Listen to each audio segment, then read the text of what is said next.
Health Canada has authorized emergency use novel injections for our youngest and most vulnerable demographics, but do they have the evidence to justify it?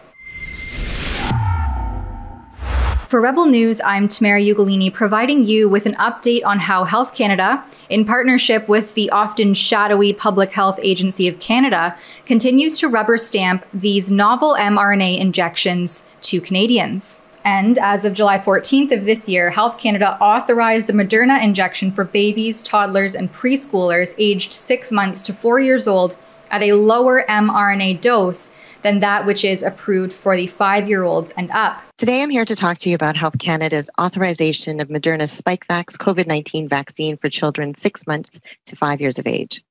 This is the first COVID-19 vaccine authorized in Canada for this age group, which means that approximately 1.7 million children in Canada are now eligible to be vaccinated against COVID-19. This came the same day that the Canadian COVID Care Alliance, an alliance of over 600 independent Canadian doctors, scientists, and healthcare professionals intent on sharing quality, balanced, and evidence-based information to the Canadian public, launched their hashtag #StopTheShots campaign.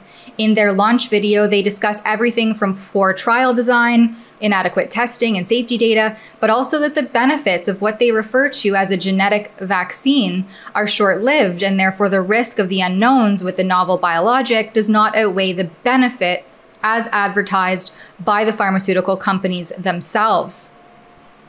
This risk versus benefit analysis is exactly what Dr. Mark Benoit and I discussed back in May of 2021, when the announcement was made that Health Canada would move to approve the injections for adolescents aged 12 to 17. I kept the receipts. See on screen in that interview, we show the email that Dr. Benoit sent to the Biologic and Radiopharmaceutical Drugs Directorate, that's the BRDD, of Health Canada, requesting the data that confirms the safety of this particular vaccine. I reached out to them too.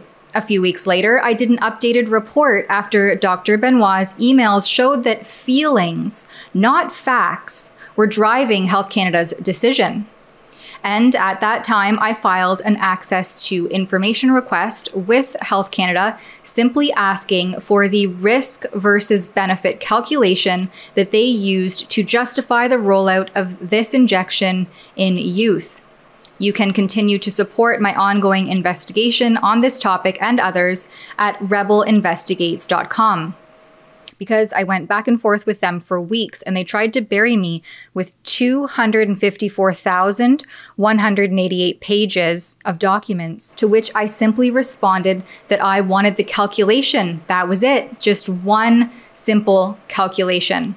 They took a 365-day extension on that basic ask, that one simple calculation, in September of 2021. Now, we're almost a year and a half later after I first started digging into this risk versus benefit calculation, and almost at that September deadline. I figured it was an appropriate time to do a follow-up with Health Canada and see what risk versus benefit calculation was being used to continue this novel injection authorization, since 1 week before Health Canada authorized this shot for babies, I contacted them on July 6th asking the following. As Health Canada continues to authorize COVID-19 products for children and youth aged 17 and under, I wish to seek clarification on the following. What is the quantitative risk versus benefit calculation that justifies the use of the Pfizer injection in adolescents aged 12 to 17?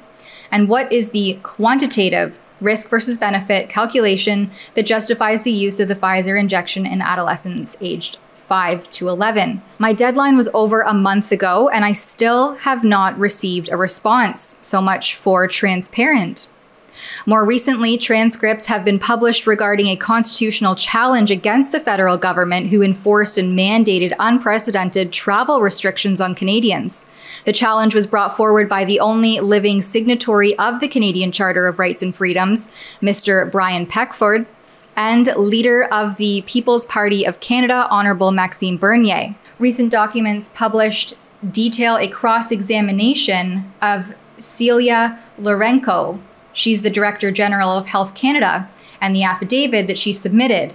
In that affidavit, she confirms that she, quote, made the decision to authorize the COVID-19 vaccines developed by Pfizer, BioNTech, Moderna, AstraZeneca, and Janssen, that's the Johnson & Johnson, end quote. Further, in her affidavit, she confirms that the clinical trials are required to demonstrate that the vaccine reduces symptomatic COVID by at least 50%. On page 346 of the transcripts of her cross-examination, the lawyer asks Lourenco if, given the waning efficacy provided by the Public Health Agency of Canada to the court as evidence, if the injections would still qualify for authorization of this vaccine if that had been observed in the trial.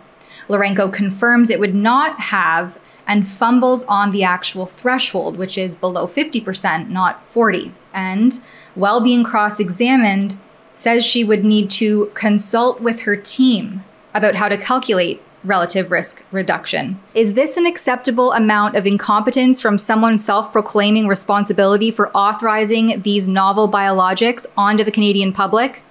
For the record, the Canadian COVID Care Alliance did a quick video explaining the difference between relative risk reduction and absolute risk reduction. Check it out. Pfizer reported that its vaccine shows a 95% efficacy. That sounds like it protects you 95% of the time, right? But that's not actually what that number means. That 95% refers to the relative risk reduction, but it doesn't tell you how much your overall risk is reduced by vaccination. For that, we need absolute risk reduction. In the Pfizer trial, 8 out of 18,198 people who were given the vaccine developed COVID-19. In the unvaccinated placebo group, 162 people got it, which means that even without the vaccine, the risk of contracting COVID-19 was extremely low at 0.88%, which the vaccine then reduced to 0.04%. So the net benefit, or the absolute risk reduction that you're being offered with a Pfizer vaccine, is 0.84%. That 95% number,